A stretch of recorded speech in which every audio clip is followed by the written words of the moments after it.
Добрый вечер. Эфир телеканала АТР продолжает программа «Бугунь». Я Роман Спиридонов. Вы можете подключиться к нашему эфиру по телефонам, которые вы сейчас увидите на своих экранах.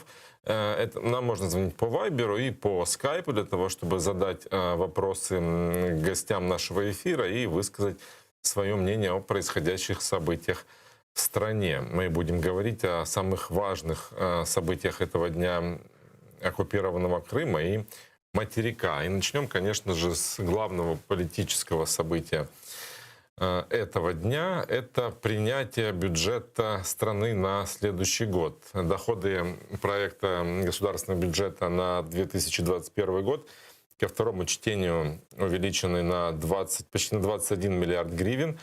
Минфин предусмотрел в спецфонде бюджета новый вид дохода. Это 7,5 миллиардов гривен от оплаты за лицензии на азартные игры, лотереи. Дополнительные почти 6,5 миллиардов гривен от НДС должны получить благодаря ликвидации неких схем. И вот по этому документу предельный объем дефицита государственного бюджета Украины определен в сумме 246 миллиардов гривен. Предусмотрено уменьшение его дефицита с 6% до 5,5% ВВП. Голосовать за него депутаты должны были час назад после перерыва, но уже в 16:00 должны были начать, но уже на час задерживаются с тем, чтобы выйти в зал и начать обсуждение и голосование за бюджет. Вот об особенностях бюджета следующего года, о том, что сейчас происходит в зале и почему до сих пор депутаты не приступили к рассмотрению главного финансового документа страны, мы будем говорить с политическим экспертом Игорем Петренко. Он с нами на связи. Добрый вечер, Игорь. Добрый вечер. Накануне спикер Дмитрий Разумков предсказывал спокойное принятие бюджета, о том, что он не ожидает бюджетной ночи, и вроде бы все к этому шло, но вот такой уже звоночек появился, да, что на час депутаты задерживаются, не выходят в зал для того, чтобы обсуждать и голосовать за бюджет. Как вы думаете, с чем это связано? Я думаю, в принципе, что это достаточно ожидаемо, поскольку у нас бюджетный процесс в этом году он был не такой непростым, был, как в прошлом году, допустим. Здесь очень много факторов на это накладывается. И у нас экономические последствия коронавируса, они предусматривают необходимость перераспределения определенных средств, а любое перераспределение всегда будет наталкиваться на противостояние заинтересованных лиц, скажем так, да, которые имеют свои представители и в парламенте. Да? То есть перераспределение означает, мы у кого-то отбираем и кому-то что-то даем, и тут, очевидно, есть в этом проблемы. Плюс вопрос плохой коммуникации правительства и парламента. Первый бюджет, когда еще в сентябре, который был подан в парламент, там самая главная проблема была в том, что депутаты говорили, не проводил правительство консультации, поэтому его приходилось там и переписывать, много было замечаний разнообразных. Потом, когда уже перед вторым чтением правительство с опозданием на неделю передало его в парламент и так далее. Было много задержек с обеих сторон, больше с правительства, для того, чтобы его можно было быстро принять. Хотя и не было консолидации в зале, очевидно, и среди самого большинства, и много критических заявлений мы также слышали со стороны оппозиционных сил. В принципе, мы это слышим каждый год. Каждый год, с каденции в каденцию, принятие бюджета, оно никогда не проходит идеально и быстро, кроме 2020 года. Тогда это было действительно достаточно быстро. Но есть определенные сигналы, это решение комитета. Комитеты там собраны представители разнообразных фракций, и, в принципе, там Батьківщина поддержала, «За майбутнє», «Довіра». Единственный член комитета, который высказался против, это был Алексей Гончаренко с Европейской солидарности. И тех, которых я назвал, их будет вполне достаточно для того, чтобы они приняли результативное решение, поскольку, в принципе, им деваться некуда. То есть все равно бюджет, его нужно голосовать, нужно принимать для того, чтобы сохранить стабильность в отношении с нашими западными партнерами, в частности, с кредиторами, да и в целом для граждан Украины тоже хорошо понимать, куда мы движемся и на что нам рассчитывать в следующем году. Кто поддержит этот проект и кто будет голосовать против? Я думаю, что поддержит законопроект «Батьківщина». Ну, на большинство «Слуга народа», соответственно, они его поддержат. Потом «Батьківщина», «Довіра». Вот вопрос по замайбутнему все-таки, думаю, еще остается открытым. Хотя я думаю, что могут поддержать, но не в полном составе, где-то около 10 народных депутатов. Я думаю, не будут голосовать почти всем составом. Это Европейская солидарность и ОПЗЖ. Не будут они его поддерживать. А «Голос», скорее всего, поддержит, возможно, половину тоже где-то приблизительно. То есть, в принципе, я думаю, что голосов будет достаточно. Ну еще мы не забываем нефракционных. Я думаю, что они тоже будут поддерживать и голосовать где-то в порядка 50% от нефракционных. Если я не ошибаюсь, у нас их, по-моему, где-то около 47 депутатов. То есть где-то около 20 нефракционных. Я думаю, что будет поддержка. Ну, вы уже сказали слово «перераспределение». Говоря грубо, идет сейчас, наверное, дележ, да, каких-то хотелок и интересов. Вот какие группы, какие силы влияния существуют в парламенте и кто что может лоббировать в этом бюджете? Ну вот, например, по статьям некоторых аналитиков, фракция Юлии Тимошенко «Батьківщины» там проталкивает какое-то аграрное лобби.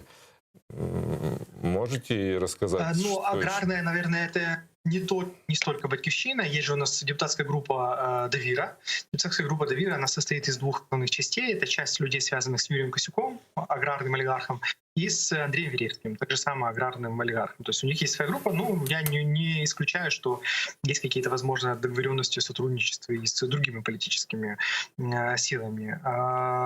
Вот. В принципе, ну, опять же, я думаю, много кто может проталкивать. И Ахметов тоже может пытаться имплементировать свои интересы, в частности, в вопросе энергетики, зеленой энергетики, поддержек, предусматривая, допустим, это вопрос государственных целевых программ. То есть, в принципе, тут много чего может быть, но отличие также принятия этого бюджета — это как раз отсутствие вот таких каких-то ярких очень маркеров в проталкивании каких-то интересов. То есть в основном мы сосредотачиваемся, где скорее позитив, нежели негатив, на вопросах, допустим, вот почему там образованию дают меньше. Хотя, опять же, не все так просто здесь с этой статьей. Да? Или вот вопрос там охраны здоровья, вопрос борьбы с ковидом, да? Почему вот ковидного фонда отдельного нету.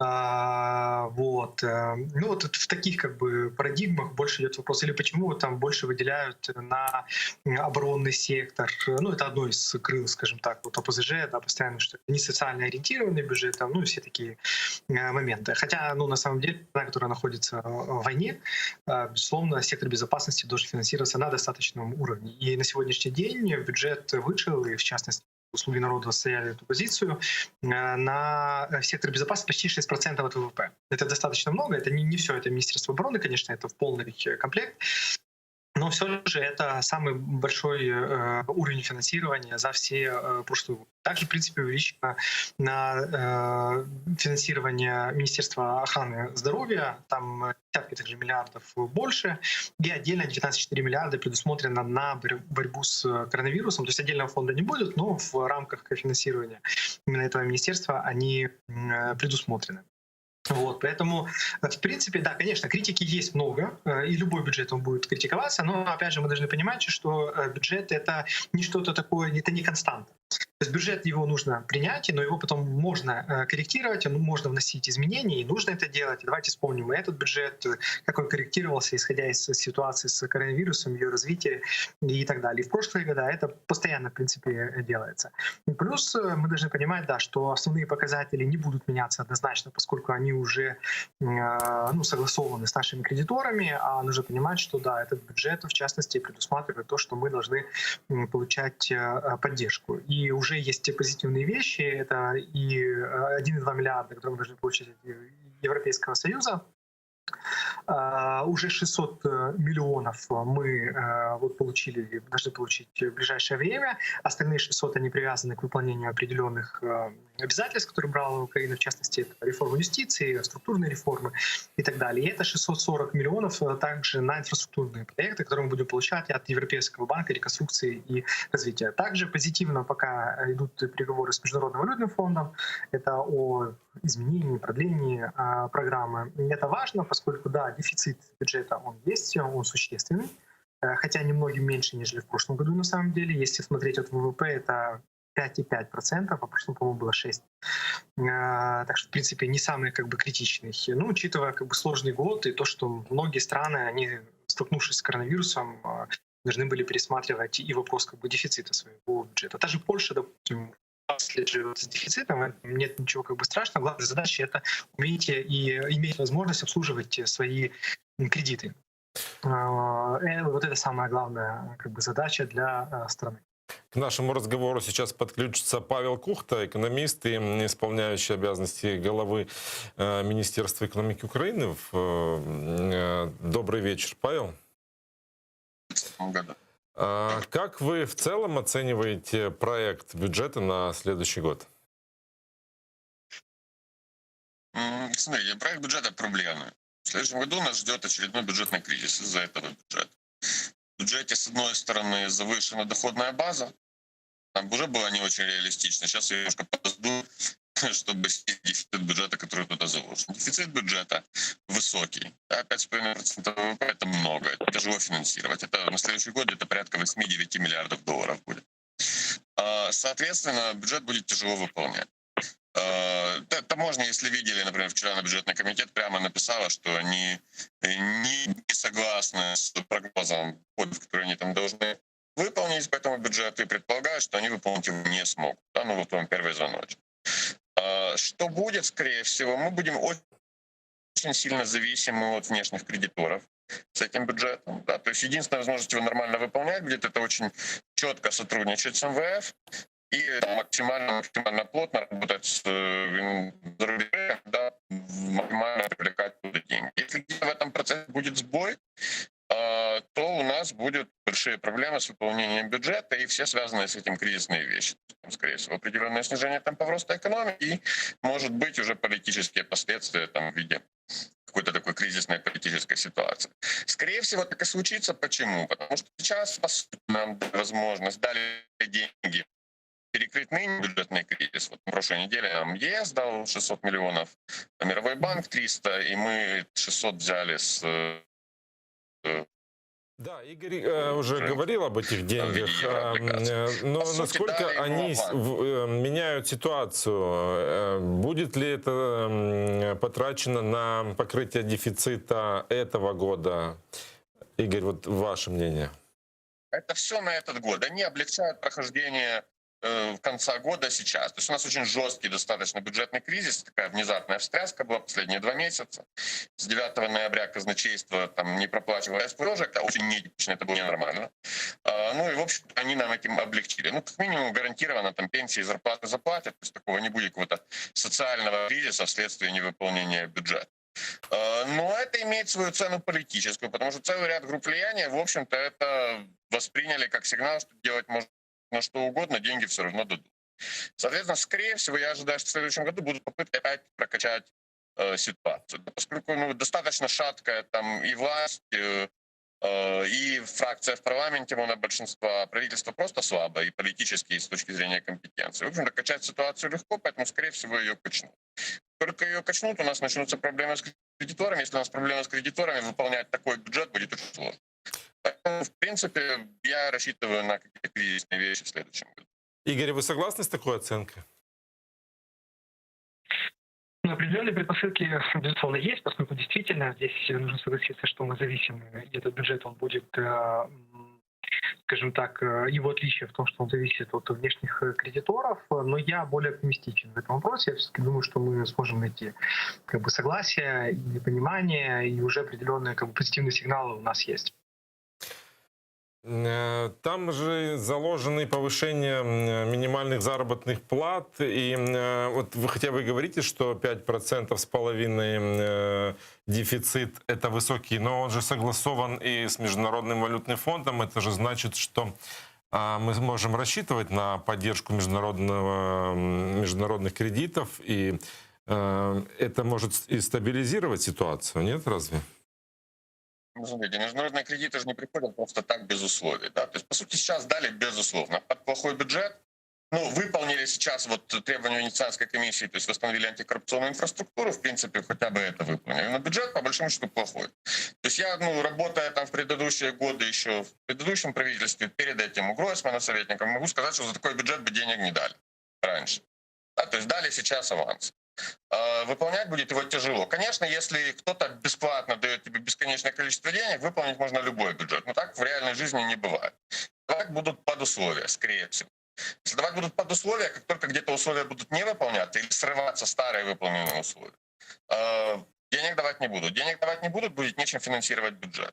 А при этом риск того, что начнут пытаться сорвать старые условия, даже не власть сама по себе, а просто различные группы влияния. Да?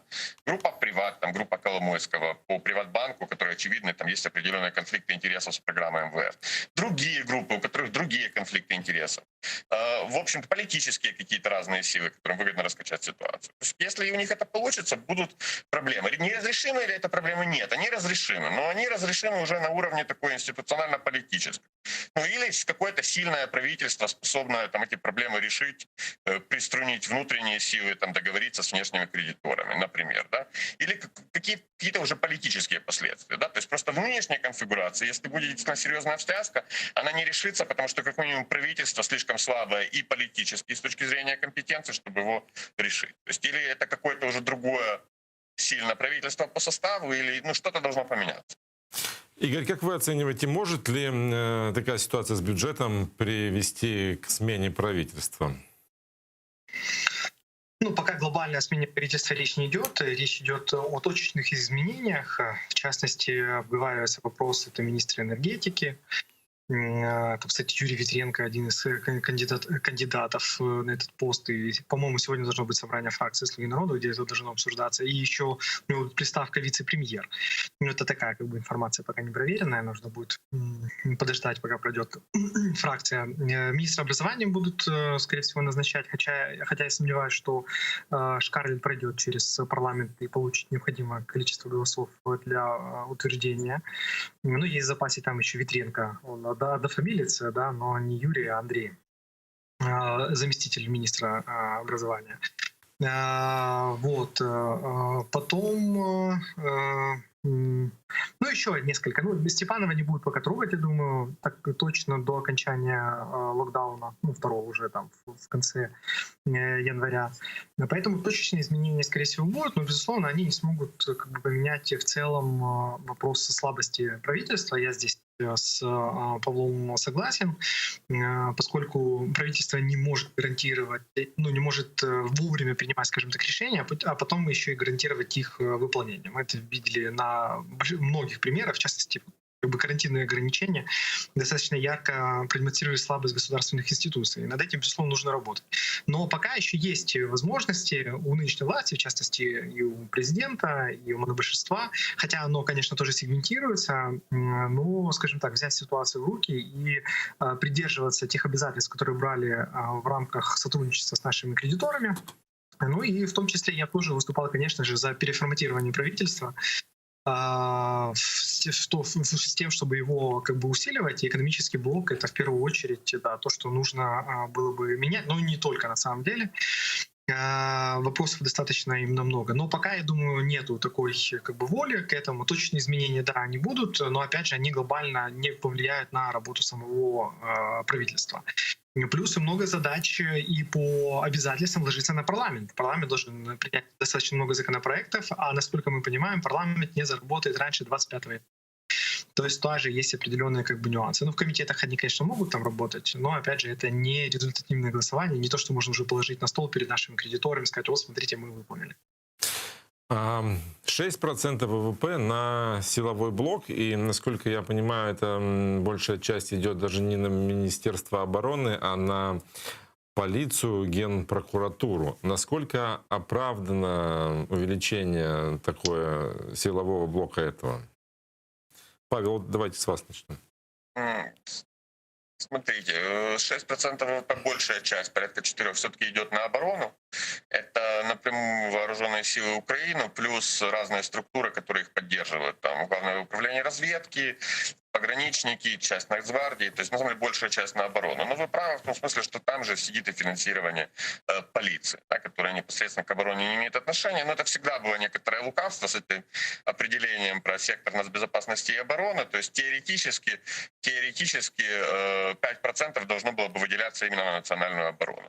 А во всяком случае, такая была идея, вот когда в 2014-2015 году эту тему поднимали. Ну просто, в сути, как-то вот там денег не хватило в какой-то момент, а дальше уже, когда война, скажем так, стала более позиционной и менее вот такой горячей, острой, то, по сути, финансирование стабилизировалось вот на тех уровнях, которые мы приблизительно видим сейчас. Но это более-менее адекватно для нынешних условий. Вопрос в том, как это все используется, да, что с этим делается, как управляется эта система. Могу сказать по опыту, управляется плохо. Используются эти деньги плохо и неэффективно. Основная проблема в этом, потому что, в принципе, ну, если так брать по-простому, вот Азербайджан, недавно выигравший войну с Арменией, у них бюджет военный там, 2 миллиарда долларов, а у нас 5. Как бы, но у нас армия и близко не оснащена так, как у них. Ну, это так, на пальцах по-простому, если объяснять, живой пример. Игорь, ваша позиция? Ну, опять же, страна, которая находится в состоянии войны, она не может себе позволить какие-то урезания или уменьшения финансирования сектора обороны. Абсолютно верно было сказано, что здесь большой спектр, на самом деле, разных спецслужб и структур. В частности, вопрос, там, допустим, если говорить о нацполиции, это не только нацполиция, это вопрос действительно Нацгвардии, ДСНС. Давайте помним этот год и сколько пожаров было, и сколько разных чрезвычайных ситуаций, то очевидно, что они как бы нуждаются также в увеличении финансирования. Плюс ситуация, допустим, борьбы с коронавирусом, также и та же Национальная гвардия, которая может привлекаться, национальная полиция, они должны финансироваться в достаточной степени. Ну, безусловно, Министерство охраны здоровья здесь в приоритете, но все же нужно иметь также возможность обеспечивать те обязательства, которые были взяты. Вопрос эффективности использования, он, конечно, обязательно будет стоять. Да? В частности, вот если говорить о Министерстве охраны здоровья, то там же много денег очень не использовано, не освоено министерством или там, больницами даже, которые там выделялись. Это вопрос, опять же, менеджмента, управления. Здесь нужно будет заниматься и вопросы к господину Степанову и ко всей вертикали этого министерства. Вот, поэтому, ну, оборона, как бы, она, да, должна получать, ну, согласен с тем, что качество нужно повышать. Сейчас мы знаем, что в Укроборонпром новый глава наблюдательного совета. Вот, поэтому я думаю, что достаточно серьезное как бы усиление. В частности, возможно, будет сделан акцент как раз на ракетостроении. Плюс давайте не забывать о том, что у нас сейчас идет хорошая кооперация с Турцией. В частности, после встречи на высшем уровне поездки президента были достигнуты договоренности и о сотрудничестве в военной сфере, совместном предприятии, которым как раз и будет заниматься производством беспилотников. В Украине есть двигатели, да, в Турции есть, скажем так, мозги. Это хорошая тоже может быть кооперация и усиление как бы, нашей оборонной промышленности. Часть денег тоже будет идти на реализацию подобных проектов.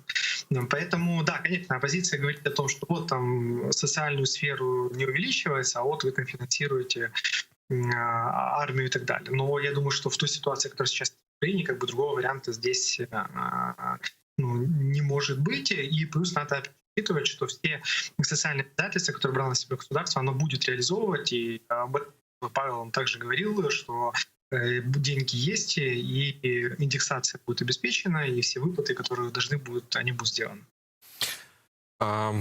Еще один аспект, связанный с безопасностью и деоккупацией, это Крым. и Донбасс, где они в бюджете? Хороший вопрос. Ну, у нас есть министерство по временно оккупированным территориям и интеграции, да. Там есть сейчас финансирование, которое предусмотрены на него. Очевидно, по разным министерствам и касательно переустройства и КПВВ, которые должны происходить, но они как бы боевиками очень тормозятся все эти процессы. Украина хочет сделать с них сервисные хабы, когда люди, проживающие на время оккупированных территорий, они могут приходить именно в эти сервисные центры и получать все необходимое, что им нужно. Да, там и получение паспорта, и получение каких-то справок, и там чего-то переоформления, оформления и так далее. Но, к сожалению, этот процесс он очень как бы тормозится, поскольку эта война идет, знаете, за эмоции. И здесь противоположная очень сильно как бы упирается. Я вам не готов сказать конкретные статьи как бы бюджетов, но очевидно и на это министерство, и на как бы, другие, и непосредственно потом давайте еще не будем забывать. После того, как будет принят государственный бюджет, у нас будут местные бюджеты. И в частности, военно-гражданских администраций, которые также там будет финансирование как бы предусмотрено на, скажем так, на реализацию определенных. Ну, а вопрос там пенсионного обеспечения и так далее, но это пенсионный фонд. Да, там немножко есть урезание у него, но оно больше связано с тем, что минимальная заработная плата увеличивается, и, соответственно, будет увеличиваться и отчисления, в том числе и по ЕСВ. Поэтому, в принципе, там немножко сейчас убрали. Но, опять же, если будет необходимость, я думаю, не будет большой проблемы пересмотреть и как бы увеличить финансирование. Ну вот, судя по трансляции с Верховной Рады, там до сих пор не приступили к рассмотрению бюджета. Ситуация затягивается. Как вы прогнозируете, как долго это может затянуться? Будет ли сегодня бюджет?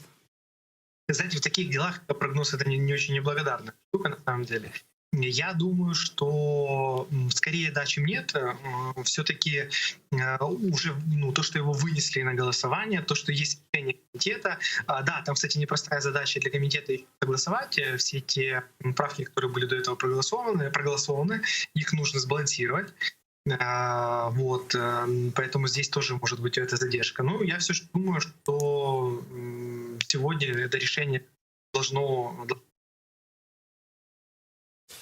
Я так понимаю, что сейчас идет как раз перераспределение тех изменений, которые депутаты приняли в бюджетном кодексе. Да. Насколько это такие серьезные изменения, стратегические, что их вот понадобилось вносить именно сегодня для того, чтобы затягивать этот процесс? Вы знаете, скорее всего, речь здесь идет не о затягивании, а о определенных договоренностях. То есть то, что их проголосовали перед тем, как вынести бюджет, это означало, что уже были какие-то договоренности по каким-то вопросам, что вот нужно вот эти статьи там где-то увеличить, там подкорректировать, там больше это, и после этого уже как бы депутаты готовы будут проголосовать непосредственно за сам бюджет. Поэтому это просто, скажем,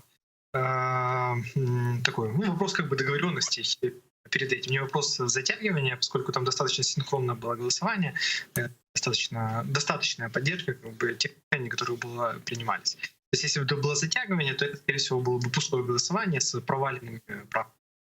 Ну вот, похоже, что-то началось в парламенте, потому что там уже есть выступающие на трибуне. Мы будем следить за этой ситуацией. А давайте поговорим о другом аспекте, связанном и с невыполнением бюджета этого года. И, возможно, такая ситуация окажется и в следующем. В этой же даже студии депутаты и слуги народа выступали и говорили, что не видят ничего страшного в том, что если будет денежная эмиссия, что будет запущен станок для того, чтобы покрыть дефицит. Ведь я правильно понимаю, что тех денег, о которых мы сегодня говорили, которые нам выдали в виде кредитов, они не покрывают полностью дефицит бюджета? Не покрывают, да. Пока не будет точной договоренности по сотрудничеству с Международным валютным фондом, там дырка все равно, конечно, безусловно. Вопрос как бы в том состоит, что не могут депутаты, в том числе и «Слуги народа», повлиять на Национальный банк с тем, чтобы требовать от него дополнительные эмиссии. Это не их компетенция. И, в принципе, президент Зеленский достаточно много сделал для того, чтобы НБУ было как бы независимо, продолжить то, как было раньше, чтобы НБУ было действительно независимым органом.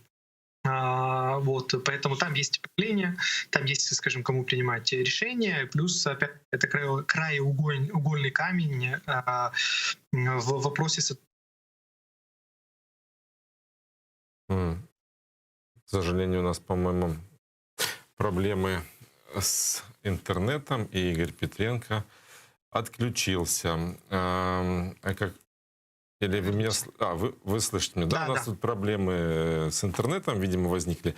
Но как вы считаете, возможен ли такой сценарий, что будет включен печатный станок? Или он уже незаметно, но работает? Не, смотрите, эмиссия, она-то происходит. Просто есть эмиссия, которая, ну, скажем так, технически она предусмотрена или обусловлена чем-то. Это решение, которое должен принимать именно как бы Нацбанк. Ну, часть там денежных средств, они же там стираются, рвутся, мы не об этом же говорим, конечно, это понятно. Я не думаю, что... смотрите, сейчас у наших как бы, политиков нет возможности повлиять на Нацбанк с тем, чтобы он просто взял и включил печатный станок. Я думаю, что это не самое лучшее как бы, решение для нас может быть, поскольку потом инфляция она будет достаточно как бы, большой. Я не исключаю, что это как бы, сценарий может быть по согласованию или какой-то определенный более уровень, как компромисс, может быть достигнут. Но, опять же, я сомневаюсь в том, что он будет какой-то критичный. Поэтому я не думаю, что это то решение, которое будет как бы основным или к которому будут прибегать в ближайшее время. Сегодня депутаты разблокировали работу электронного декларирования, то есть вот таким образом выполнив одно из условий Международного валютного фонда. Значит ли, что перспектива положительное сотрудничество с этим фондом? В принципе, да, перспектива положительная. Фактически сегодня решился вопрос основных таких моментов это конституционного кризиса, который был в Украине. В частности, да, возобновили как бы, систему электронного декларирования, сделали это, в принципе, учитывая те рекомендации, которые выдвигала Венецианская комиссия. В частности, предусмотрели определенные механизмы, которые бы давали возможность судебной инстанции, в том числе Конституционному суду, быть более защищенным от политического там, возможного давления, да, или вмешательства в судопроизводство, в работу этого органа. Поэтому, да, это хороший и позитивный сигнал и для наших кредиторов, ну и хорошо в целом для Украины. Вопрос открытый, который остается, это что делать дальше с Конституционным судом. Как он будет дальше работать, какую реформу следует провести, будет ли это требовать конституционных изменений или можно ограничиться внесением изменений в закон о Конституционном суде. То есть здесь, конечно, еще поле для работы есть. И я думаю, что и сотрудничество Венецианской комиссии в этом вопросе тоже оно будет продлено. Возможно, будет более предложен какой-то четкий алгоритм, как можно решить эту проблему. Но однозначно, конечно, что возвращать доверие к Конституционному суду нужно, поскольку и Венецианская комиссия, она сказала, да, что как бы, то решение, которое принял Конституционный суд, оно не является как бы обоснованным, и что имеются основания говорить о том, что судьи принимали решения в условиях конфликта интересов. Да, у нас есть достаточно жесткий законопроект президента, который предусматривает распуск Конституционного суда и формирование новой инстанции. Это вопрос, скажем так, поднятия ставок со стороны как бы, президента, необходимость как бы реагировать. Безусловно, самый лучший вариант — это когда бы судьи, которые имели, в частности, и конфликт интересов, они бы подали в отставку самостоятельно. Это дало бы возможность перезагрузить как бы, орган без длительных как бы, моментов изменения, в частности, и в Конституцию. Вот. Поэтому было бы лучше. Но, возможно, мы опять же будем двигаться к тому, что в парламенте будут компромиссные решения приняты, как это было и по возврату вранья в декларациях, и в вопросе возвращения полномочий работы НАЗК, АРМА, ну и так далее, то, что сегодня проголосовали. Но я надеюсь, что этот вопрос не канут в лето, а все-таки вопрос, скажем, определенной работы Конституционного суда, он останется в том, чтобы искать какой-то самый адекватный вариант решения этой проблемы. Да, но когда мы говорим о кредитах МВФ, может быть, просто такая информационная повестка, что это звучит как панацея, что эти деньги должны выручить нас в последний момент, поддержать нас в следующем году. Но ведь законы экономики говорят о том, что чем мы больше занимаем, тем мы потом больший объем денег закладываем в бюджете для погашения. И эта практика с каждым годом растет, увеличивая объемы возврата. Где этот ресурс возможностей, когда он закончится, и какое принципиальное решение нужно принимать, чтобы все-таки принимать бюджеты, способные, ну, хотя бы не бюджеты, в которых не увеличивалась бы задолженность по кредитам? Ну, смотрите, все страны живут в долг, практически все, как бы. Вот Соединенные Штаты Америки, допустим, они самые большие кредиторы, самый большой должник. Ну, наверное, сложно сравнивать нашу экономику с экономикой США. Нет, безусловно, конечно. Речь не об этом. Речь, опять же, о том, что страна может как бы позычать, но она должна уметь обслуживать свои долги. Но, опять же, те долги, которые мы сегодня возвращаем, это не долги нынешней власти. Да. Это вопрос даже тех кредитов, которые брались в 2008 году, потом в 2010 году Азаровым, Тимошенко, и после них также. Поэтому, смотрите, нам главная задача — это, кроме того, что мы берем как бы деньги из необходимости, в принципе, сейчас, это вопрос поиска точек роста для экономики, для того, чтобы она могла развиваться, расти, и только это нам позволит справляться и с нашими как бы долгами, и иметь еще возможность инвестировать в какие-то как бы сферы, которые могут, ну, скажем, стать прорывными, допустим, для экономики страны. Поэтому это не панацея, безусловно, это ни в коем случае не панацея, это необходимость просто в той ситуации, в которой мы сейчас оказались. Плюс давайте не забывать еще и о коронавирусе, который также привел к экономической рецессии не только в Украине, а на самом деле во многих странах мира. Поэтому сейчас это необходимо, но я скажу так, что кредитование — это нормально, но есть всему граница. И, безусловно, когда 60% от бюджета это идет на погашение как бы долгов, это не самая лучшая практика, и нужно обязательно стремиться к тому, чтобы ее уменьшать. Но очевидно, что кризисные года — это не лучший способ, когда нужно это делать. Благодарю вас за то, что были с нами на связи. Спасибо Игорь вам. Петренко, спасибо, политический эксперт. Верховная Рада сегодня еще и продлила до конца 2021 года действие закона об особом порядке местного самоуправления в отдельных районах Донецкой и Луганской области, так называемые ОРДЛО. И вот по этому документу действие закона об особом порядке местного самоуправления, как я уже говорил, продлено до 31 декабря. Закон этот был принят в 2014 году, он вступил в силу в октябре 2014 года, тогда на 3 года он принимался и предусматривал особый порядок местного самоуправления в отдельных районах Донбасса, которые вступили бы в силу после выполнения всех условий, изложенных в статье 10 закона, в частности, касающихся вывода всех незаконных вооруженных формирований, военной техники, а также боевиков и наемников с территории Украины. В марте 2015-го Верховная Рада внесла изменения в этот закон, и по ним особый порядок в ОРДЛО начнет действовать только после проведения там внеочередных выборов в соответствии с Конституцией Украины. И вот сегодня действие этого закона продлили, и мы поговорим о том, что это значит, какие последствия у этого решения могут быть с Дмитрием Снегиревым, сопредседателем гражданской инициативы «Право справа». Он с нами на связи. Добрый вечер, Дмитрий. Добрый вечер, пане Романе.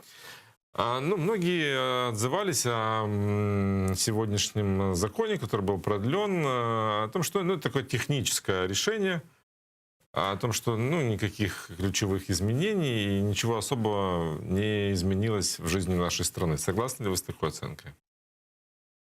Пане Романе, я висловлю свої припущення. Справа в тім, що прийняття цього закону дозволило Україні відтермінувати фактично імплементацію формули Штайнмайєра.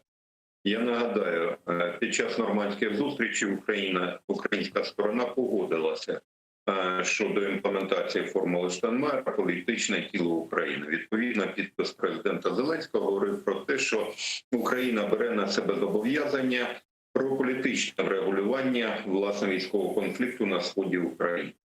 Натомість рік часу минув, відповідно стало питання, що формула Штайнмайєра не приймається українським суспільством. Більше того, лунає звинувачення на бік української влади у зраді національних інтересів. Що робить українська влада? Вона бере паузу. Бере паузу на рік, і відповідно, щоб не ратифіковувати формулу Штайнмайєра, приймається рішення про пролонгацію вже вище згаданого вами закону.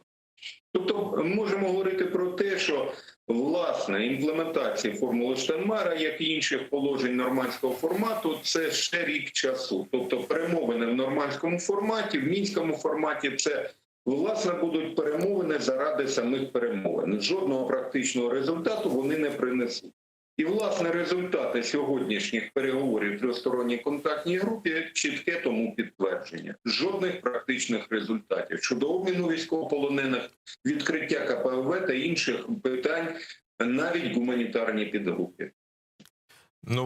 Председатель партии «Слуга народа» Александр Корниенко объясняет, что продолжение особого статуса нужно как раз именно для переговорного процесса в трехсторонней контактной группе в Минске.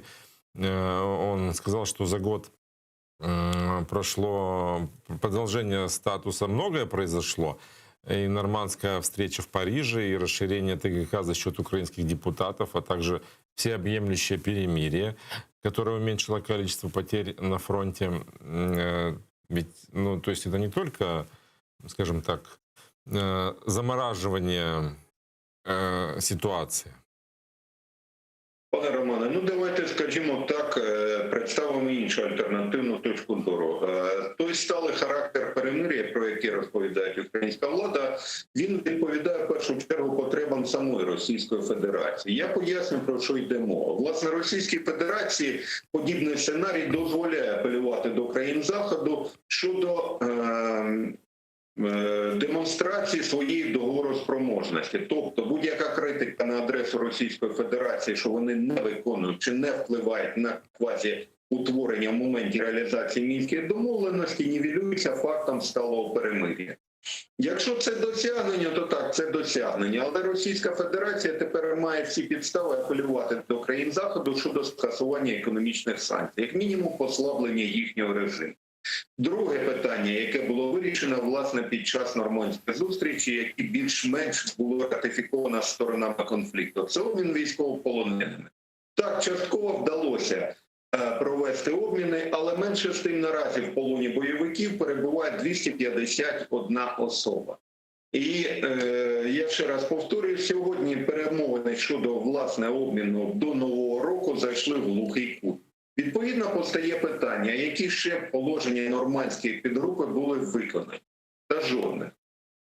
Натомість нам розповідають про те, що наразі немає потреби вводити план Б, тому що працює план А, цебто мирні переговори. Мирні переговори можуть працювати ще 10 років і призведуть вони до того, що, в принципі, ми будемо збиратися кожен раз виходити в ваш ефір і розповідати про необхідність, власне, прийняття іншого плану.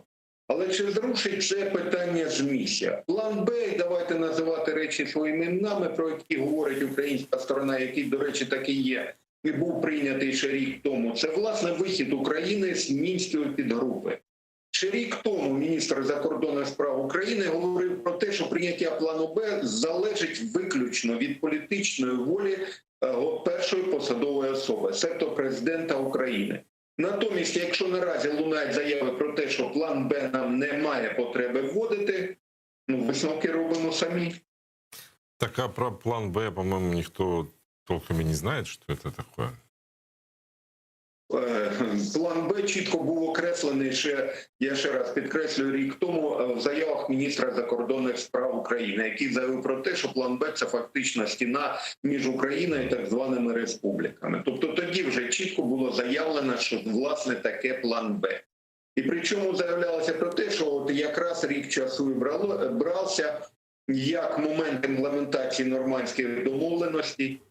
І, відповідно, якщо не буде жодних зрушень у нормандському форматі, мав запрацювати план Б. Наразі він не працює.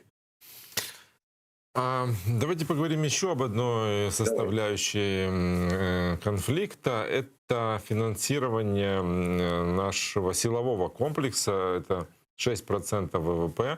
Как вот только что мы говорили с экспертами, это большая часть идет на оборону. И, конечно, и в то же время увеличивается финансирование полиции, Генпрокуратуры. Как вы оцениваете те суммы, которые предусмотрены на оборону в следующем году? Пане Романе, давайте знов-таки, скажімо так, називати речі своїми іменами. Наразі в ЗМІ з'являється інформація, що на сектор оборони направлено 5,9% від ВВП. Це велика сума. Для порівняння європейські країни направляють на сектор оборони приблизно 2,9-3,5%. Свого часу навіть Сполучені Штати висували вимогу європейським партнерам щодо збільшення фінансування оборонних проєктів, мовиться на увазі сектору оборони, до 5%. Натомість жодна європейська країна не пристала на подобні пропозиції. Здавалося б, Україна перша в цьому числі, 5,9%. Але давайте подивимося, власне, куди йдуть гроші. Міністерство оборони. Як виділяли 117 мільярдів гривень, так і виділили в 2021 році. Тобто збільшення фінансування саме Міністерства оборони не відбулося. Більше того, склалася парадоксальна ситуація, коли міністр оборони Таран змушений був виходити з відкритим листом на ім'я прем'єр-міністра Шмигаля і пояснювати, що зменшення фінансування Міністерства оборони в умовах війни викличе незадоволення в українському суспільстві. Я нагадаю, тоді планувалося зменшити обсяг фінансування Міністерства оборони зі 117 мільярдів до 112. Лист мав свою реакцію. Умовно збільшили на папері до 117 мільярдів, але залишили на рівні 2020 року. Натомість наразі збільшено фінансування Міністерства внутрішніх справ, Служби безпеки України, кому там ще, прокуратури збільшили. Тобто ті структури, які так само входять в сектор оборони, але в умовах війни мені все ж таки здається, що основний тягар все ж таки лягає на плечі саме Міністерства оборони.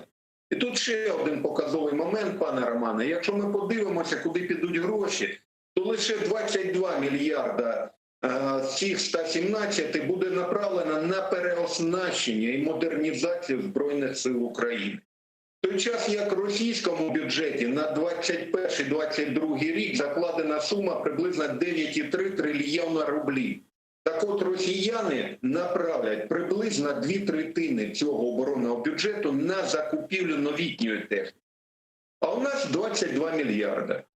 І якщо ми порахуємо, то відповідно на МВС, СБУ, Службу зовнішньої розвідки, які безумовно є одним із ключових гравців в секторі оборони, буде направлено приблизно 10 мільярдів. Так от мені здається, що в умовах війни ці 10 мільярдів все ж таки було варто направити Міністерство оборони на закупівлю новітніх зразків техніки. Бо наразі всі розробки українського ВПК, мовиться Вільха, Грім-2, той самий Нептун, вони є фактично в виставкових зразках 2016 року. Жодних державних закупівель не відбувається. Натомість, мала би бути ситуація прямо протилежна, коли в умовах війни мав би запрацювати ВПК і як локомотив потягнути за собою інші галузі економіки. А у нас відбуваються закупівлі за кордону за кордону техніки, яка морально і фізично застаріла. Це так звані легендарні в лапках американські джавеліни. Незрозуміла ситуація з закупівлями в Чехії САУ Дана, в той час, як є вітчизняні розробки Богдана. Прикладів можна наводити безліч. Ті самі катери Айленд, які в Сполучених Штатах вже давно списані. Натомість вони передаються Україні. Ну, якщо ми будемо брати весь металобрухт, при цьому не фінансуючи власного ВПК, то, вибачте, ми ніколи не те, що не повернемо анексований Крим і окуповані території Сходу, але й відповідно не стримуємо можливих наступів з боку, власне, як бойовиків 1-2 армійських корпусів, так і відповідно регулярних військ Російської Федерації. Как вы оцениваете финансирование таких наших специальных служб, как контрразведка, СБУ? Достаточно ли предусмотрено финансирование для того, чтобы мы могли эффективно противодействовать России, действиям ФСБ России? В контексте вот даже недавнего случая, о котором писали журналисты Bellingcat, они расследовали отравление Алексея Навального и выяснили, что за ним проходила постоянная слежка, что его все время сопровождали сотрудники ФСБ под разными именами, они покупали билеты на самолеты, на поезда, куда ехал российский оппозиционер. И они сотрудничали даже с ФСБшным институтом, который занимается химическими разработками. И они следили за ним, чтобы вот в какой-то определенный момент его отравить новичком. И эта попытка предпринималась не единожды. И тут же можно предположить, что если, ну, может быть, им вольготнее, конечно, в своей стране действовать, но есть же такой риск их такой работы и у нас? Звичайно, є, пане Романе, але варто зауважити, що наразі Служба безпеки налічує приблизно 15 тисяч співробітників. Ця кількість в декілька разів перевищує аналогічну кількість співробітників спецслужб декількох розвинутих європейських країн. Як на мій погляд, треба брати не числом, а все ж таки професіоналізмом. І додаткове джерело фінансування шукати в скороченні кадрів. Бо погодьтеся, ви самі фактично відповіли на те питання, що наразі Служба безпеки не може продемонструвати ефективних проведених операцій як на території України, так і безпосередньо на території потенційного супротивника. Якщо вважати ефективними так звані операції щодо, прости господи, терористів Савченка і Рубана або перекладача Єжова, так це, скорше, знаєте, імітація бурхливої діяльності, ніж реальна робота контррозвідки української держави. А ликвидация боевиков на территории оккупированного Донецка? Наведіть мені хоча б одну успішну операцію Служби безпеки чи, можливо, Головного управління розвідки Міністерства оборони. Ну, возможно, они не берут на себя, да, официально? Знаєте, пане Романе, вони брали на себе повідомлення про те, що там є такий собі розвідник Матюха, що викликала істеричну реакцію як бойовиків, так і українського суспільства. Розповідали про причетність української сторони до підриву Мотороли, але це не відповідає дійсно. Я поясню чому. Згідно мінськими домовленостями, протиборчі сторони не мають права проводити відповідні акції, тобто мовиться на увазі подібні, на територіях потенційного супротивника. Тобто не та сторона, ні наша не мають права на проведення акцій фізичного усунення ватажків бойовиків. І всі ті заяви про те, що ми провели там на окупованих територіях операції з ліквідації Гіві і Моторола, це літературні твори, знаєте, це белетристика, легкі шпигунські романи, які мають з дійсністю, доволі, скажімо так, небагато спільного. Сегодня коллегия выборщиков завершила голосование и подтвердила победу кандидата в президенты Джо Байдена, который получил 306 голосов из 270 необходимых для победы. И это значит, что Байден, хотя все были уже в этом уверены, уже точно президент Соединенных Штатов Америки, Конечно же, эти результаты голосования коллегии выборщиков нужно еще, чтобы подсчитал, перепроверил Конгресс США. Это произойдет 6 января. И он утвердит уже совсем окончательно результаты этих выборов. А новоизбранный президент будет приведен к присяге 20 января. Вот в связи с, уже, скажем так, окончательной победой Джо Байдена, можем ли мы рассчитывать на усиление военной поддержки Соединенных Штатів для нашої країни? Мені б хотілося власне на це сподіватися, але, пане Романе, я хотів би згадати, що Джо Байден власне був віце-президентом за часів Барака Обами. Як влучно зауважив колишній вже президент Сполучених Штатів Трамп, що за часів Барака Обами Україна отримала лише ковдри і подушки, в той час як власне за часів адміністрації Трампа були поставлені ті самі сумнозвісні джавеліни. Я буду сподіватися на те, що американська сторона дійсно пристане на пропозиції української сторони щодо розширення військово-політичної співпраці саме в моменті переоснащення Збройних сил України. Але разом з тим хотів би зауважити, що власне Сполучені Штати досить стримано, скажімо, реагують на прохання української сторони щодо надання новітніх військових технологій. Я поясню, чому. Свого часу українській стороні були поставлені антибатарейні радари, які були захоплені росіянами під час Дебальцевської операції. Так чому трагізм ситуації навіть не в тому, що новітнє американське обладнання потрапило в руки ворога, а в тому, що українська сторона навіть не користалася ними. Тобто вони як були в заводській упаковці, так і пішли на бік росіян. Відповідно, що американська сторона досить, скажімо так, прагматично ставиться до можливості потрапляння сучасних військових технологій, власне, на бік росіян. Тому нам будуть поставляти катери Айленди, там списані джавеліни, може ще там F-16 літаки дадуть, які, можливо, після модернізації, скажімо так, будуть виконувати якісь функціональні навантаження. Але, пане Романе, до чого я веду? Власне, треба розвивати вітчизняне ВПК. Все це дуже добре. Постачання іноземної техніки, перехід на стандарти НАТО.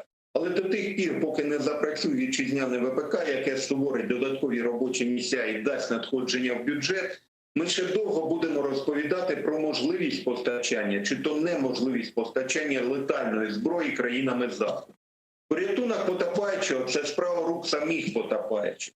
До тих пір, поки українська армія не буде оснащена сучасними зразками української, власне, ВПК, до тих пір ми будемо ходити з протягнутою рукою, і нам будуть постачати списане обладнання і списане військове спорядження. Оце є реальна картина сьогодення. Благодарю вас за то, что были с нами на связи. Спасибо большое. Дмитрий Снегирев, сопредседатель громадской инициативы «Право справа». А мы продолжаем наш разговор с политологом Владимиром Волей. Он тоже с нами уже на связи. Добрый вечер. Доброго здоровья. Мы уже начали разговор о том, что сегодня коллегия выборщиков окончательно утвердила Джо Байдена президентом, и начали дискуссию с Дмитрием Снегиревым о том, что стоит ли нам рассчитывать на более эффективную, более масштабную военную помощь Соединенных Штатов. Как вы считаете? Вопрос пока находится в, так бы сказать, в рабочем состоянии, потому что в США еще переходный период, и в любом случае, я думаю, стоит ожидать, что та помощь, которая заложена в госбюджет Соединенных Штатов, она будет получена. Даже если Трамп попытается ветировать этот бюджет, все равно рано или поздно вето будет преодолено. И я думаю, что сейчас украинская сторона должна вести работу уже с Джо Байденом, как с тем кандидатом, победа которого утверждена выборщиками, хотя еще и остается Сенат, да, но тем не менее сюрпризов уже не ожидается. И просто Байдену нужно сейчас не просто напомнить его обещание о том, что он там что-то обещал, какие-то вооружения поставить, но и плюс освежить у него украинскую повестку дня, возможно, какие-то вопросы актуализировать. И дальше будет видно, насколько американская сторона и по каким именно направлениям готова будет усилить поддержку Украины. То, что поддержка не ослабнет, это однозначно. Ну вот среди первоочередных задач, которые Джо Байден намерен решить на своем посту, выступая сегодня, он заявил, что это борьба с пандемией коронавируса, вакцинация населения и восстановление национальной экономики. Значит ли, что Байден сконцентрируется на внутренней политике, а на внешней он не будет восстанавливать то влияние США, которое было до Трампа, скажем так? Для американцев всегда приоритетными являлись вопросы именно внутренней политики, внутреннего состояния США. И в этих выборах это тоже проходило красной линией. То есть международная политика все годы президентства Трампа, она была одним из дополнений к внутриполитической борьбе, в том числе то, что касается вот поставок Джавелина, да, предыдущий вот ваш гость включался, отмечал этот момент. На самом деле Трамп, возможно, бы и не поставил, если бы не давление со стороны демократов и ястребов республиканцев, которые обвиняли Трампа в пророссийскости. И Трамп под давлением предоставил эти джавелины. Да, он сделал то, чего не сделал Обама вместе с Байденом, вице-президентом. Но тем не менее, я бы не сказал, что кто-то из них менее или более пророссийский или проукраинский и так далее. Поэтому вот порядок, внутренний порядок дня американский, он является приоритетным. И в данном случае по выступлению Байдена мы видим тоже. Он говорит о восстановлении экономики и о борьбе с пандемией, потому что это приоритетно для американцев. Внешняя политика тоже пока что остается как бы на втором плане, но тем не менее, я думаю, что если говорить о внешнеполитических задачах новой администрации, то в 5-7 наиболее важных вопросов Украина может войти. Вот давайте попробуем посмотреть, какие вопросы. Это Китай, да, это Евросоюз и НАТО, это Ближний Восток, плюс климатическое соглашение, о котором говорил Трамп, и теоретически еще 2-3 внешнеполитических темы в связке с российской проблематикой, скорее всего. Но украинская проблематика войдет. Ну, не в 5, наверное, а в 7. Поэтому можно говорить, что это достаточно хорошая позиция. Хорошая позиция. Сегодня украинский парламент продлил закон об особом статусе ОРДЛО. То есть разные есть оценки. Одни говорят, что это просто сохранение статус-кво, тут как бы ничего не изменится в нашей политике. Другие говорят, что это замораживание конфликта, а это в интересах Путина. Как вы оцениваете то, что продлили действие этого закона? Это в первую очередь техническое событие, скорее такого политически-символического характера. Закон принят был впервые, да, вот это его продлевает, впервые он был принят осенью 2014 года, то есть этому закону уже 6 лет. И мы видим, что принятие этого закона никоим образом не позволило достичь какого-либо прогресса в урегулировании именно политической составляющей Минских соглашений. То есть ВОЗ как был, ВОЗ и ныне там. Русская это поговорка, да? Вот в этом смысле, да.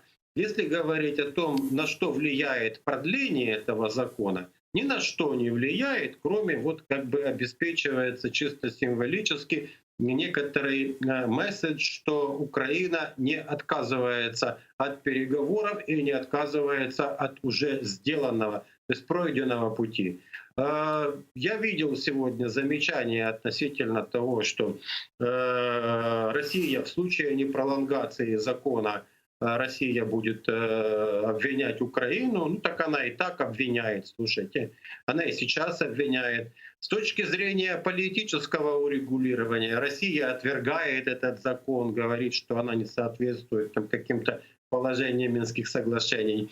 Ну и то, что касается в целом, то я, допустим, считаю, что если бы закон этот не пролонгировали, вообще бы ничего не изменилось, потому что Минский процесс находится в тупике из-за вот этого блока вопросов, которые политический пакет, да, это особый статус, который Россия считает, что в законе в нашем он не такой, как там они хотят, да, это территория, граница и амнистия, ну и выборы, понятно. Поэтому есть этот закон или нет, 6 лет показали, что это ни на что не действует, кроме как вот символический вот месседж, что мы готовы продолжать. А какие перспективы в следующем году, и не только в Минском процессе, но и в процессе деоккупации Крыма? Есть ли какие-то, скажем так, положительные намеки хотя бы вот в том бюджете, который сегодня принимают? Ну, тут вопрос даже не в бюджете, тут скорее, наверное, нужно говорить о политических перспективах, о возможности хоть что-то сдвинуть с места. По крайней мере, я надеюсь, что будет определенный эффект от Крымской платформы. Сейчас ее презентация происходит.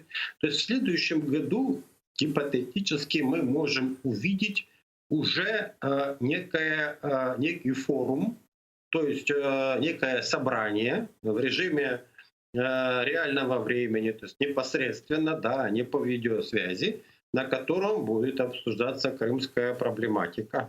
Вот это важный момент. Кроме того, Международный уголовный суд или Гаагский трибунал, он принял решение расследовать иски в части Крыма и в части Донбасса относительно России. Поэтому я не исключаю, что уже мы увидим какие-то конкретные подвижки в расследовании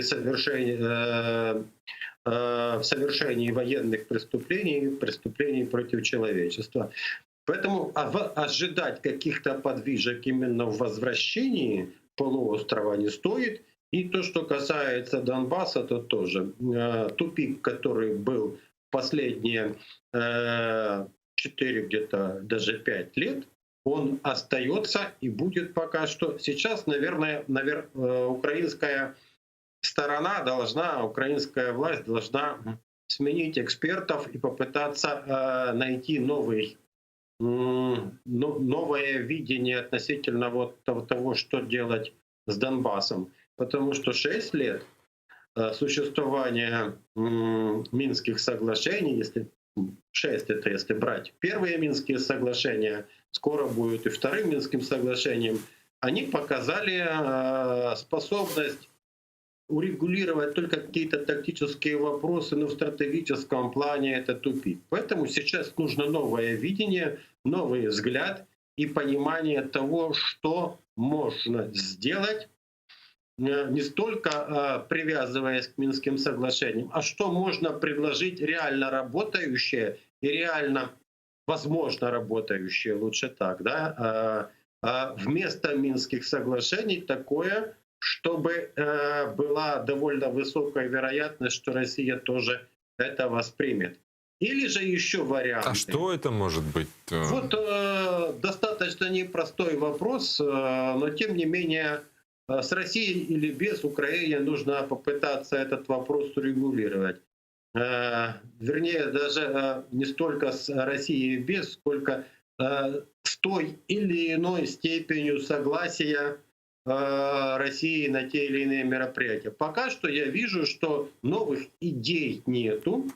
Все это топтание на месте, и все идеи касаются того, как в этом еще тупике можно еще походить, из какого угла в какой, по кругу, вместе или поодиночку, вот приблизительно так. То есть мы сейчас видим кризис идей. И кризис идей происходит от кризиса кадров, которые эти идеи должны продуцировать. Пока что все пытаются играть на уже наработанном поле идей, и нового ничего не появляется. То есть это спекуляция на том, что досталось наследство.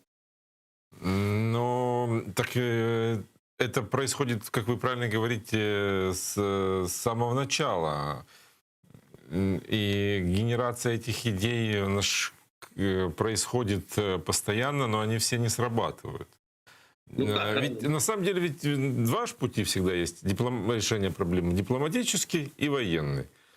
На военный наша страна не готова пойти. Дипломатический, ну, тут могут быть, конечно, разные варианты. Тут может быть дискуссия, как дипломатически это решать.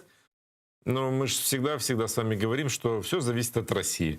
И что Да. как бы мы вокруг и около не ходили, нужно влиять зависит только на от Россию. нее. Вы понимаете, мы сейчас вот по поводу путей. Да, есть военные пути, и тоже, в принципе, они сводятся к довольно прогнозируемым сценариям, потому что есть четкие военные правила, искусство. Фактор неожиданности здесь не получится использовать, как в хорватском сценарии, который любят цитировать. Основа хорватского сценария — это фактор неожиданности в военном наступлении, который, собственно, позволил вернуть территорию, а дальше весь этот политический процесс реинтеграции — это не то, что было в начале, это что было уже после военной операции. Значит, что касается дипломатических усилий, вы понимаете, тут возможны варианты, потому что на самом деле вот нужно отбросить шоры и попытаться эти варианты увидеть. У нас слишком мифологизирована и ритуализирована риторика в отношении Донбасса, урегулирования несколько лет. И я думаю, что могут быть комбинированные варианты некоторые, и с учетом военной составляющей, возможно, где-то как очень малый компонент, очень незначительный, так и с точки зрения дипломатической. Но все дело в идеях, нужно искать. Вы понимаете, как человек, который попадает в ситуацию, когда нет денег, он начинает искать, бегом, выдумывать проверять разные идеи, пробовать кульбиты. У нас этой горячки, человека, которому срочно нужно это все вернуть, иначе все, нету. Все вальяжно рассказывают о чем. Набор идей всех. Миротворческий контингент, что там, администрация и так далее. То есть все перебирают то, что уже кем-то было озвучено. И все. В разных вариантах его компонуют. У меня есть некоторые идеи, но я думаю, пускай еще пишут. Ну, может быть, намекнете хотя бы, потому что вы так загадочно их анонсировали. У меня есть идея относительно, как минимум, того, как попытаться вернуть границу. Миротворцы из дружественных России государств над линией разграничения, а граница ОРДЛО с Россией, вот этот участок, да, она под контроль Украины, либо кого-то, кто не является дружественным, одна из стран НАТО. Попытаться вот такой вариант попробовать для начала. А дальше там еще возможны шаги. То есть это пошаговая стратегия. Почему важен такой момент? Россияне говорят, что тут зайдут, всех перережут. Да? Если вернем.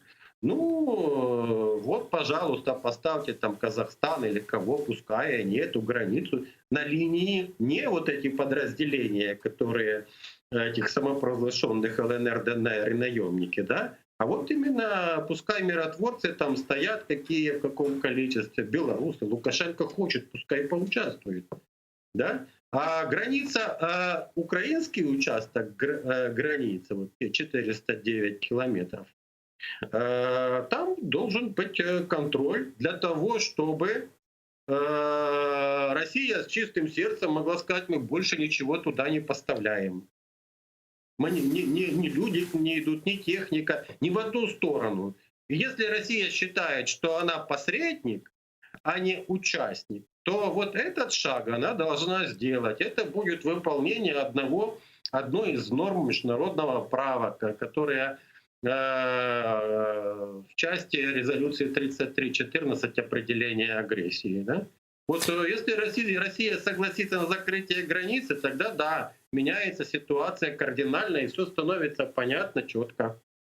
Если не соглашается на такой вариант, тут нужно говорить о санкциях, потому что граница остается открытой, дополнительных санкциях, ну и так далее. Это можно еще разные вариации, это приблизительно. Благодарю вас за вашу позицию, за то, что были с нами на связи. Владимир Воля, политолог. Благодарю вас за то, что были с нами. Сейчас мы поговорим о крымских темах, о темах оккупированного Крыма. С нами на связи Евген Хлобыстов, профессор кафедры экологии Киево-Могилянской академии. Добрый вечер, Евгений. Доброго вечера. Появилась информация о том, что оккупанты фактически уничтожили работу Крымской обсерватории, которая находится в поселке Научный. Это Бахчисарайский район. Одна из старейших обсерваторий, ей около 100 лет. Но там началась стройка, которую ведет компания, фирма «Консоль», которая принадлежит так называемому спикеру Госсовета Владимиру Константинову. Он давно пытался застроить тамошние места, поскольку они достаточно живописны. Там хороший такой экологический кусочек, не заселенный людьми, и красивая местность, и недалеко от Симферополя, по большому счету. Но вот пока Крым не был оккупированным, ему это не удавалось, несмотря на то, что он и тогда возглавлял Верховный Совет Автономной Республики Крым. Но вот при оккупантах ему это, видимо, удалось. И вот хочется с вами поговорить о том, к чему может привести застройка жилых кварталов вот, территории обсерватории. Как это может повлиять на ее работу? Ну, шановні колеги, Володимир Костянтинов, він дуже дивна людина, тому що він займався не дуже законним будівництвом ще за часів до того, як Крим був анексований. Він дуже відома людина в Криму. Більше того, він сам народився в селищі Наукове. Саме там, де якого сьогодні він фактично знищує його головну функцію. Если я не ошибаюсь, по-моему, он где-то в Молдавии родился, если не ошибаюсь. Я читав, що він дійсно відтуди. Ну, можливо, я помиляюсь. Але головне не в тому, де він народився, а головне, що він робить. Тобто робить він такий самий, що на сьогодні в селищі Наукове дійсно відбувається велике будівництво, яке має на меті там збудувати дуже потужний комплекс. Колись, ну, по-перше, Кримська обсерваторія – це унікальне явище, унікальний об'єкт. Він побудований в 57-60 роках минулого століття. І він дійсно побудований не випадково. Це місце, яке має більше 100 світлих, тобто безхмарних ночей. І це дозволяє вести дуже цікаві, навіть унікальні наукові дослідження астрономічні. І те, що там сьогодні намагаються побудувати якийсь парк розваг, якісь багатоповерхівки, якісь там ще котеджі, які будуть фактично створювати постійно світове забруднення, так зване, світовий негативний ефект на обсерваторію. Ну, фактично, це світовий ефект, світове забруднення знищить головну функцію обсерваторії спостерігати за зоряним небом, проводити дослідження астрономічні. Так що таким чином, я думаю, що на обсерваторії буде крапка поставлена. І вона більше не зможе функціонувати після того. До речі, ця обсерваторія була номінована, наскільки я знаю, до один із видатних пам'ятників ЮНЕСКО, як одна з унікальних обсерваторій світу. Бо вона розташована досить невисоко, там висота близько 500-600 метрів над рівнем моря. Але можливості для дослідження там достатньо унікальні були. Так що шкода, що окупанти забирають, фактично знищують цей об'єкт. А чем известна эта обсерватория? Вот какими научными достижениями она известна вот в свете, в вашем свете ученых?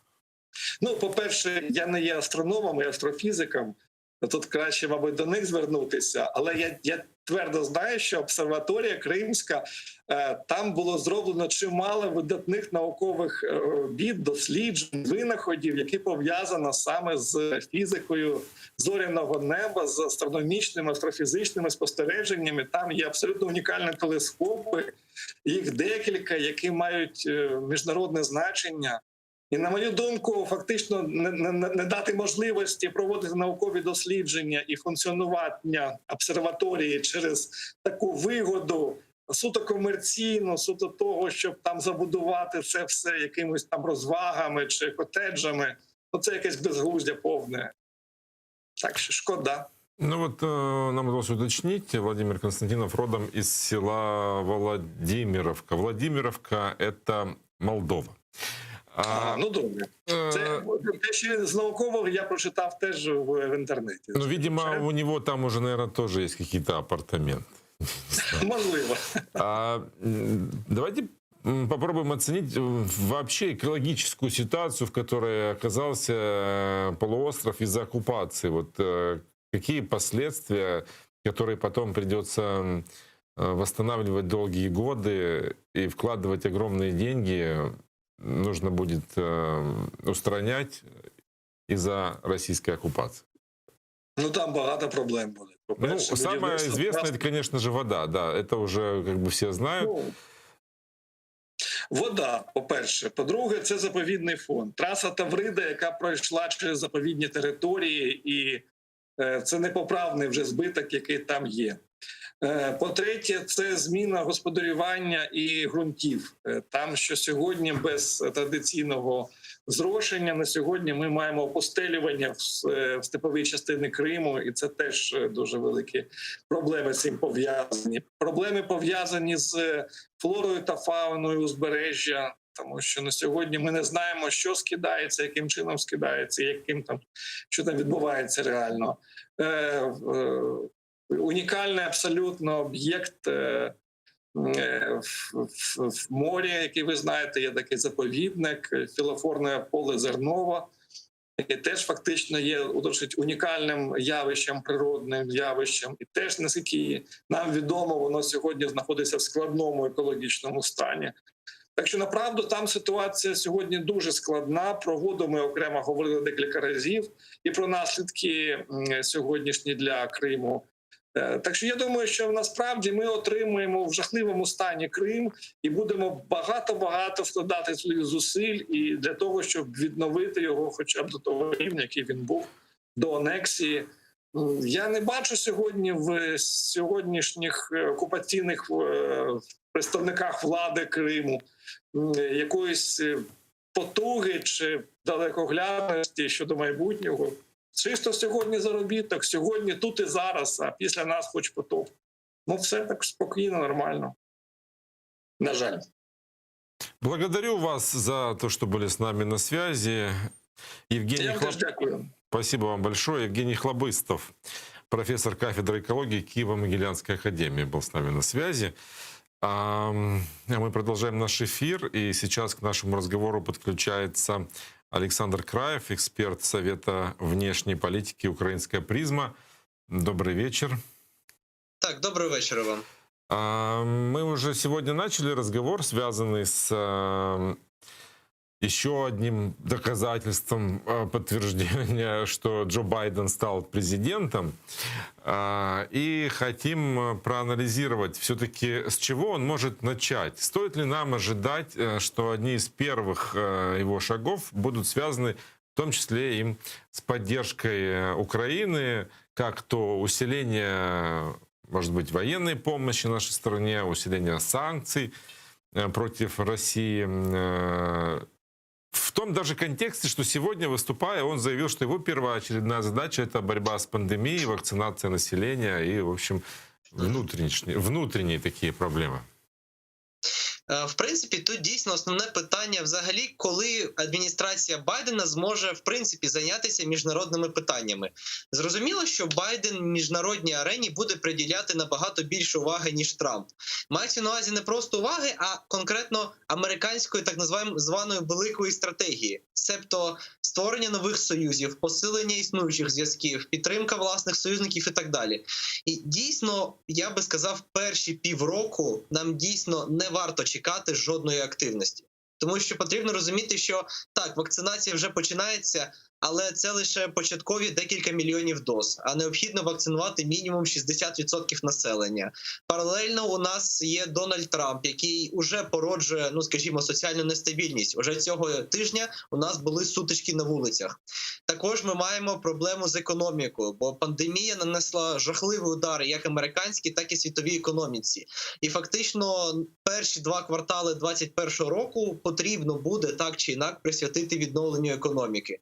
Тому за найбільш оптимістичним моїм прогнозом ми дійсно зможемо війти, ну скажімо, до порядку денного президентської адміністрації лише на середину літа 2021 року. І тому саме до того часу ми маємо вже бути готові, скажімо, з нашою програмою дій. Бо дійсно, ви слушно зазначили, Україна цікава Байдену. Україна Байдену навіть потрібна багато в чому.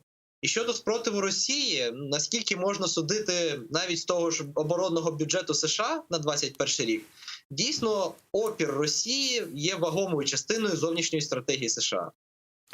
А какие риски того, что, учитывая ту спрогнозированную вами паузу, считая в полгода, воспользуется Россия для того, чтобы переломить как-то ситуацию в свою пользу? У росіян в такому випадку є декілька, ну скажімо, гарних важелів впливу. По-перше, вони зможуть знову розкачати різноманітні політичні конфлікти. Себто в нас досі не завершено, скажімо, епопея з Хантером Байденом і Бурізмою. Навіть самі американці це ще не завершують, лише нещодавно декілька прокуратур на рівні штатів почали цікавитися податковими деклараціями сина Джозефа Байдена. Тому фактично знову може розкручуватися ця тема. Як інформаційно, так і з точки зору політичної. Бо в нас, вибачаюсь, досі присутній, як його називають американці, російський агент-деркач. В нас досі присутні проблеми з касетними скандалами. В нас досі нема американського посла, що, до речі, також доволі важлива тема з точки зору офіційних відносин, яку Кремль може також розхитати. Ну, скажімо, в наративі, що американська допомога неофіційна, американська допомога невигідна, і через власні інформаційні рупори створити відповідне ставлення суспільства до цього. Тому фактично росіяни це будуть використовувати як в політичному контексті, так і в соціальному. І навіть якщо взяти вже більш прикладний, саме на цей момент можуть припасти конкретні, цілком серйозні військові провокації. Як на тимчасово окупованих територіях Донбасу, так і в Криму. А что вы имеете в виду в Крыму? Какие там могут быть военные провокации? Ми знаємо, що наразі росіяни продовжують збільшувати військову присутність в Криму. Тобто це не лише розгортання більшої кількості дивізіонів, озброєних ракетами «Калібр». Це, по-перше, створення відповідної інфраструктури. По-друге, це збільшення загалом військового контингенту. І по-третє, як ми бачимо, активність Чорноморського флоту зростає майже щомісяця і фактично продовжить зростати в наступному році. Себто росіяни можуть провокувати на морі, вони можуть провокувати з якимись нібито навчаннями, і вони, в принципі, будуть збільшувати загрозу нам на південному фланзі. А остается ли тогда угроза, о которой говорили еще совсем недавно, угроза прорыва на материк для захвата гидроузла, который контролирует подачу воды по Северокрымскому каналу? Тут доволі цікава ситуація. Загалом уже зрозуміло, що росіяни будуть намагатися Крим зробити автономним, в плані постачання води, в плані інфраструктури загалом. Себто для них постачання води з території України залишається питанням скоріше політичним, скоріше іміджевим. І якщо Україна почне подавати воду в Крим, для росіян це буде прикладом того, бачите, Україна досі нас слухається, ми досі впливаємо на українську політику і так далі. Я не думаю, що реально планується повномасштабне вторгнення і, як ви зазначили, прорив на материк. Для росіян це занадто дорога акція, причому і фінансово, і політично, і навіть в людському ресурсі. Проте вони зроблять все можливе, аби ми весь час були в цій напрузі. В цій напрузі вони нас тримають останні майже 7 років, і я не бачу причин, чому цю напругу не будуть знімати. Просто тогда очень сложно понять, как они будут решать проблему с водой на оккупированном полуострове, потому что вот уже сейчас боюсь ошибиться в днях, но, по-моему, уже прошла неделя после того, как оккупационные чиновники заявили, что в водохранилищах, питающих Симферополь, осталось воды на неделю. Они там сказали, что переключатся на скважины, как-то перебьются какое-то время, но тем не менее водохранилища пусты, строительство опреснительных установок только-только планируется, и то нет гарантии, что они смогут обеспечить необходимый объем, и это будет очень дорого. Как им искать-то воду? Розумієте, тут ще проблема в тому, як взагалі росіяни відносяться до окупованих територій, на які вони прийшли.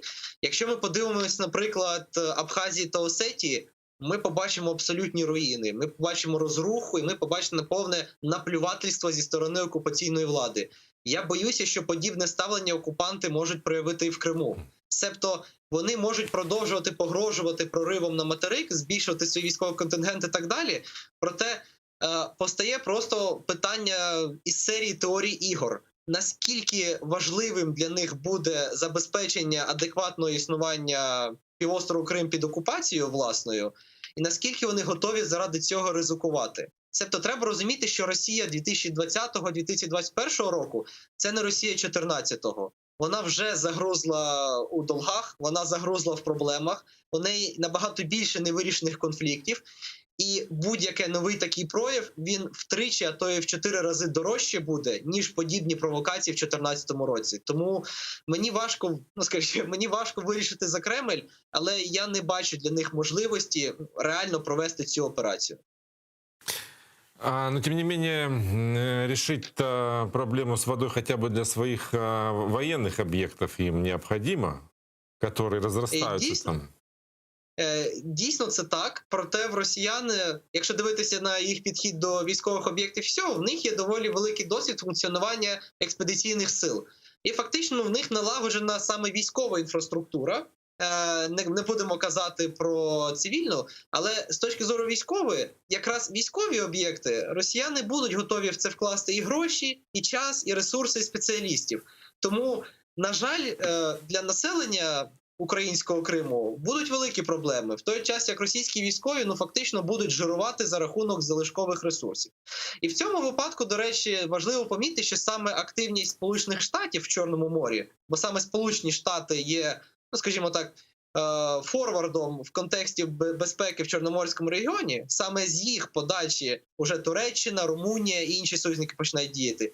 Від цього буде залежати, наскільки Росія цю військову інфраструктуру, наскільки вона сміливо зможе з нею працювати. То есть это зависит от присутствия, грубо говоря, кораблей, самолетов НАТО в Черном море?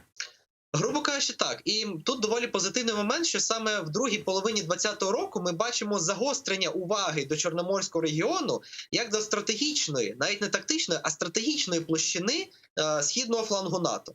Багато в чому завдяки Туреччині ми побачили, що і американці, і інші союзники, і інші натівські держави Чорноморського регіону готові вкладати сюди ресурси. Скажімо, Румунія готова дати Сполученим Штатам авіабази на Чорноморському узбережжі. Туреччина готова переглянути певні питання декларації Монтрьо щодо допуску військових кораблів в Чорне море. Себто, загалом ситуація складається більш позитивно. Рано робити певні прогнози, але ми бачимо, що НАТО в Чорному морі зацікавлено все більше. А для України і для питання Криму це дійсно абсолютний плюс. Благодарю вас за интересный разговор, за то, что были с нами на связи. Александр Краев, эксперт Совета внешней политики «Украинская призма», был с нами на связи. Еще раз вас благодарю. Наш эфир подошел к концу. Мы прервемся буквально на 5 минут, чтобы продолжить разговор про оккупированный Крым. Оставайтесь с нами.